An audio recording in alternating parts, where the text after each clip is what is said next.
We all know that feeling when something happens that's so exceptionally bizarre, you just can't help but wonder, how on earth did that happen? It can't just be a coincidence. Well, get ready, because today's video is going to leave you absolutely speechless. We're diving into the realm of the craziest coincidences that will make your jaw drop.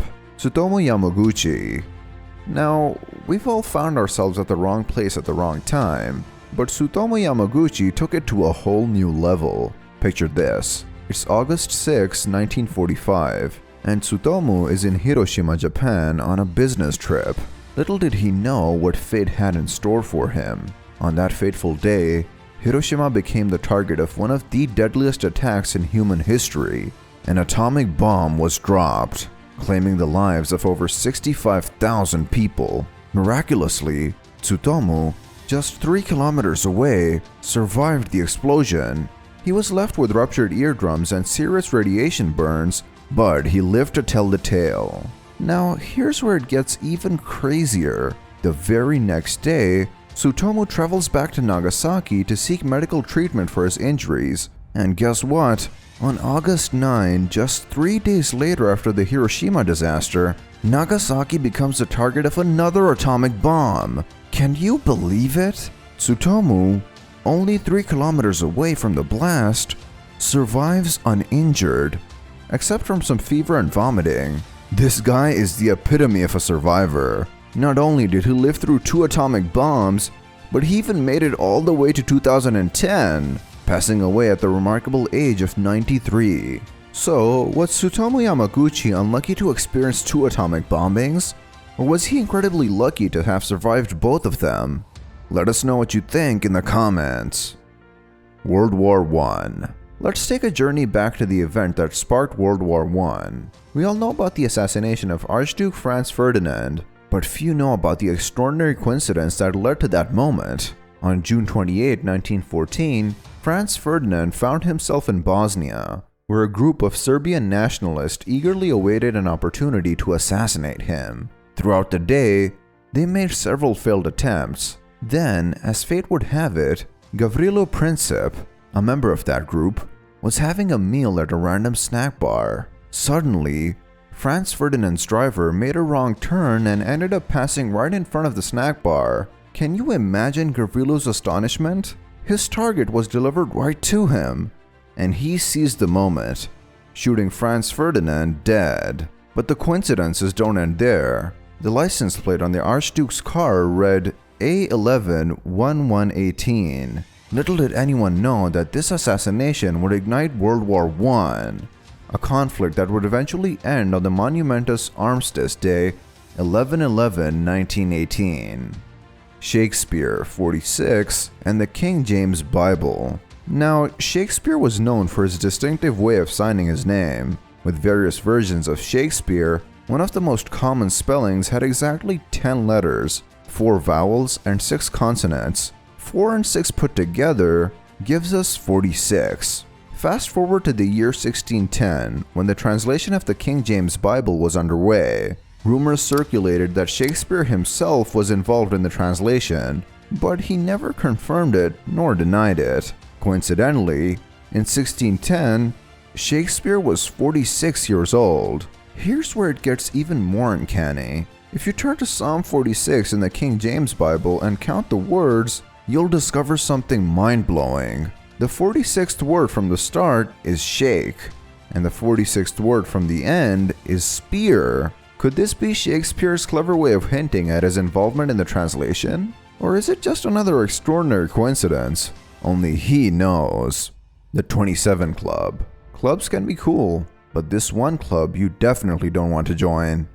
The members of the 27 Club are all iconic celebrities who tragically died at the tender age of 27. From Amy Winehouse and Kurt Cobain to Jimi Hendrix and Brian Jones, the list goes on, with a dozen more talented souls who left us too soon. It's no secret that many young and successful stars live risky lifestyles and battle with substance abuse, increasing the likelihood of something going wrong. But it's still mind-boggling that so many of them met their untimely demise at exactly 27. It's a coincidence that sends shivers down your spine.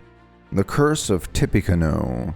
Now, let's delve into the eerie curse of Tippecanoe. In 1811, General William Henry Harrison led an attack on the Shawnee tribe in Tippecanoe. Tragically, the attack resulted in the death of Shawnee leader Tecumseh, and the tribe suffered heavy losses. Tecumseh's brother, Tenskwatawa, known as the Prophet, was a spiritual figure who cursed Harrison and the presidency of the United States.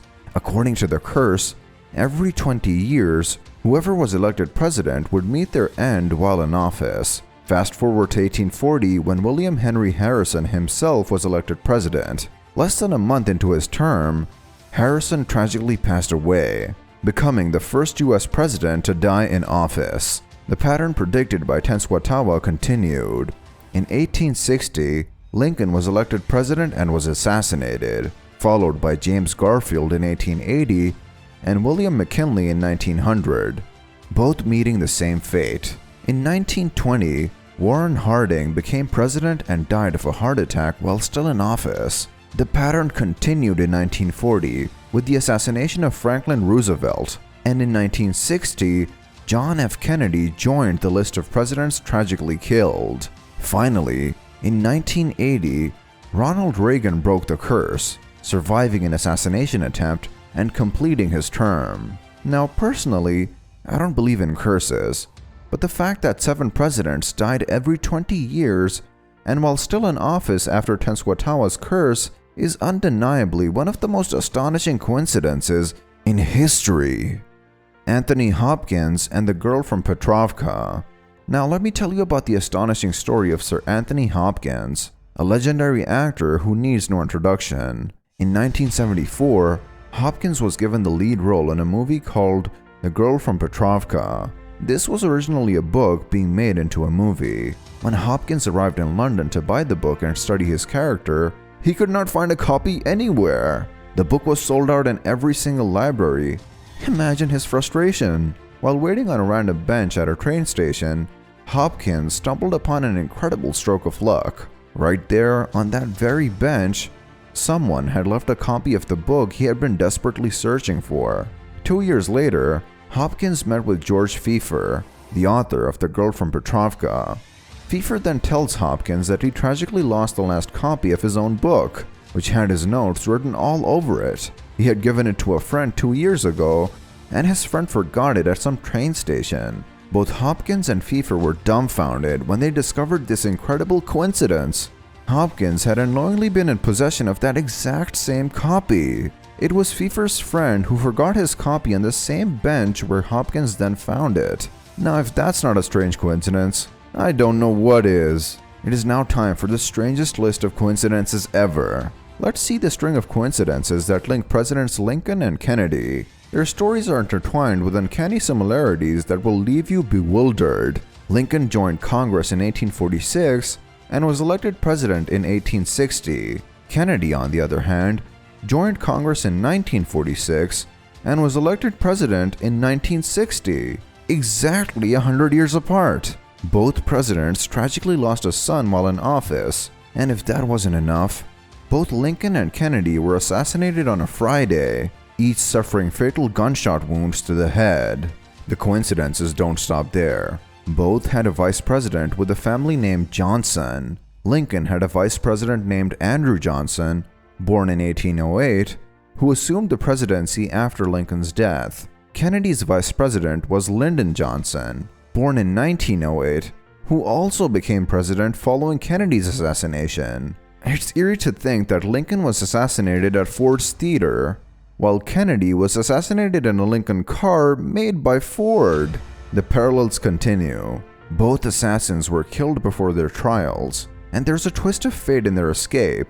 Lincoln's assassin shot the president in a theater and fled to a warehouse. In contrast, Kennedy's assassin fired from a warehouse and fled to a theater. These astonishing coincidences between Lincoln and Kennedy have puzzled and fascinated people for decades. It's an incredible sequence of events that makes you question the boundaries of coincidence and the mysteries of history. Reality really is stranger than fiction. If you enjoyed this video, please like and subscribe, and click here to watch the next video.